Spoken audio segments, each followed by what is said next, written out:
And today we're going to talk about what level of engagement a landlord has when dealing with a dispute between a neighbor. So a quick example would be if you have a dispute with your neighbor, do you pick up the phone and hurry and call your landlord and make your landlord deal with it? Or is it appropriate for the landlord to dish that back to the tenant and say, you take care of your own problem? What do you think? So it all depends. Oh, I love using that word, it depends. It's a necessary word in the property management. It is, because there's so many variables that really is a valid answer. So there's kind of a couple of scenarios. So let's take an example of a single duplex that's owned by the same person and is managed by the same management company. Okay. Then it might be appropriate for a tenant to call the landlord and say, hey, I'm having a problem with the next door neighbor.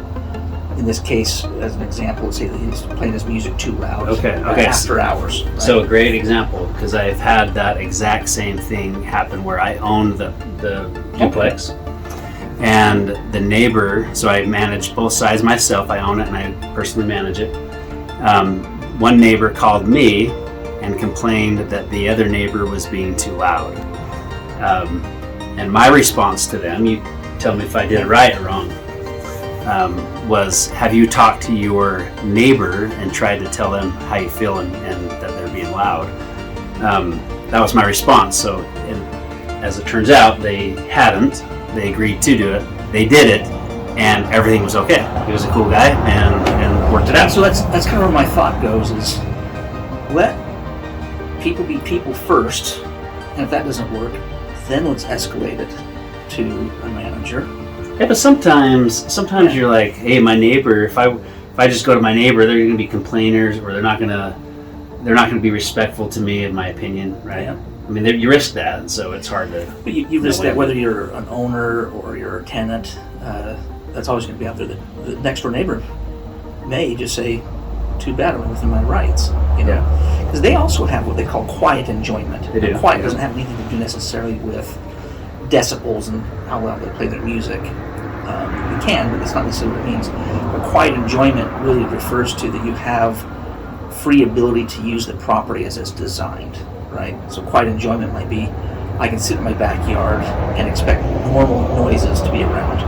Traffic. But if we can hear some traffic, in the background. But if you're there in your backyard trying to enjoy, a nice little afternoon, and AC/DC happens to be your neighbor, and they're jamming out at full volume to where you can't hardly see straight, that goes above and beyond that. So that's where you have to go over and knock on the neighbor's door as a fellow citizen and explain your concern and try and work it out. And then from there's some escalation, right? Yeah. Now, in our first scenario, the duplex was owned by the same person and both units were managed by the same person, and so it makes sense to go that direction.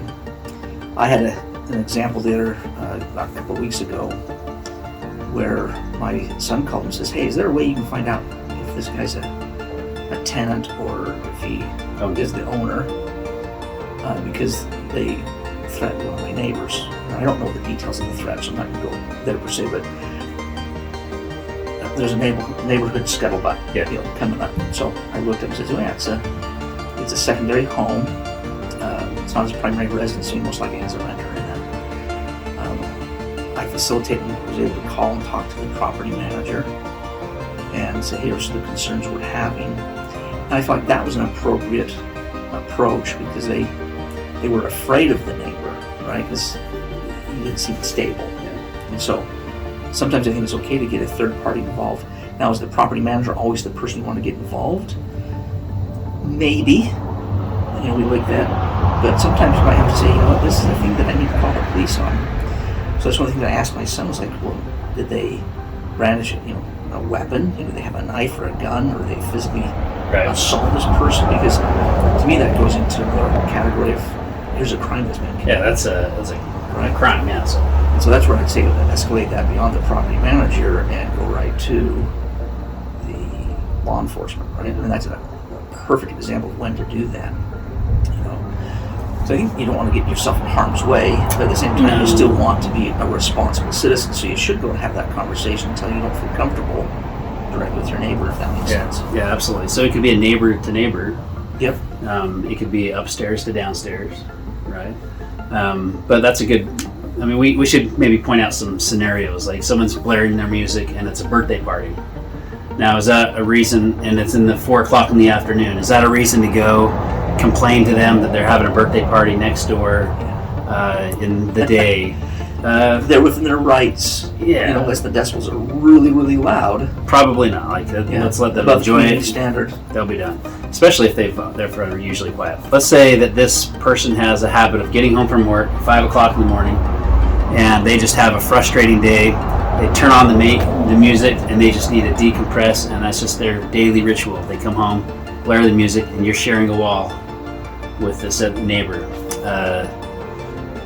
Time to call. Yep, that's where I'd go over and knock on the door. If he doesn't answer, leave a note. Just say, hey, here's my concern.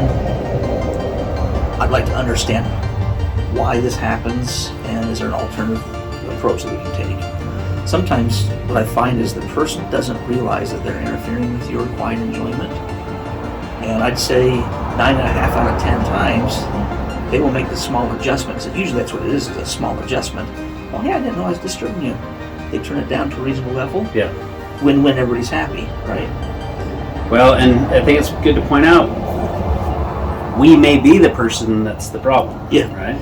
It may be somebody else's kids running and stomping on the floor upstairs. Well, you may be also that person with either kids or yourself that is stomping on the floor for somebody else. And I don't think anyone as perfect as we think we are. There's probably something that we do as a renter that is going to be maybe disruptive to somebody else in some way. You know, back when we were newlyweds and we had our first son, we lived in a 3rd-story apartment building, and I walk with my heels. I lead with my heels, and so I'd hit that floor and thump. And to me, that's a cool sound, you know. Well, probably 2 months had gone by, and the neighbor comes and says, can you walk any quieter?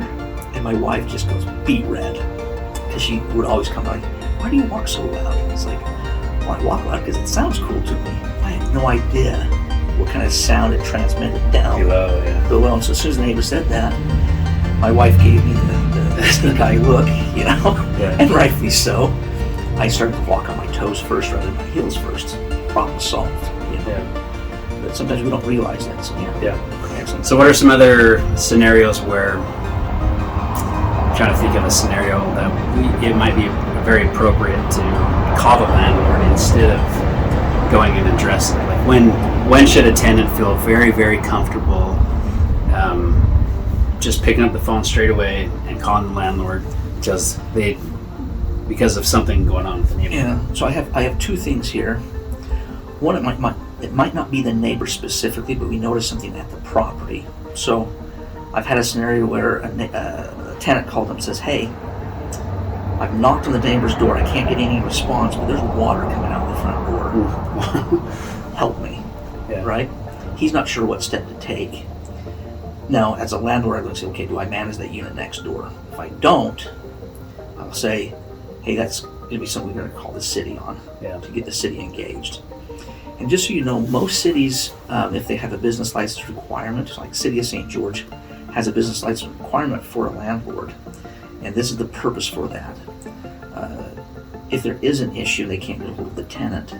They always know who to call, whether it's a property manager or the owner itself.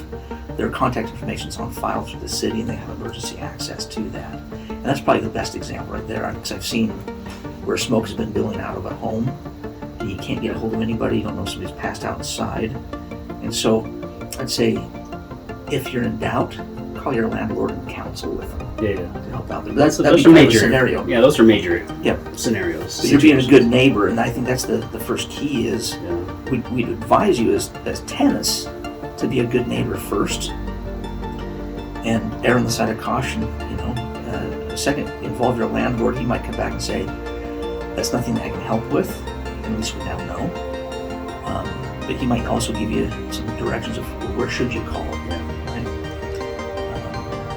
You know, looking at that scenario with water flooding out, if it's a single level home, the damage is contained to that house. But if it's the 3rd level, apartment. It's It's drifting gonna go down, it's down going and down, down, down, and down, and down. Now we're causing damage all over. As a landlord, I have an interest that the property isn't vacant, and I don't want to create a displacement because worst case scenario, if you don't have renter's insurance, the landlord's insurance might not cover your displacement. Yeah. It'll cover his damages, but it won't cover you being displaced. And it's not cheap to move. And so, let's get involved. Let's find out who it is. And I would say err on the side of communicating. Like I wouldn't not communicate, and there's no reason for you to just not say anything to anybody and just live with this irritation your whole life. You're going to be there for a year, and you're going to be irritated every time someone comes in and does something, one of your neighbors. So you don't want to be the nagging person, but you also don't need to be the one to just live with it and have it irritate and affect you. You have a right to quiet enjoyment, just as they do. Sometimes you have to find that balance out there. So if you want to, I would say, don't be afraid to talk to your neighbor first. If that's uncomfortable, talk to the landlord. If that's uncomfortable, hey, there's this awesome company called Tenant Solutions that we'd love to hear the feedback. If you have a scenario that you've dealt with and it's passed or you're dealing with now, we'd love to hear it. Yeah, we'd love to hear what went right, what went wrong, or what your concerns are. Definitely share it with us. So hopefully you learned something today about quiet enjoyment, communicating with your landlord, communicating with your tenants. If you have problems, glad you're here with us.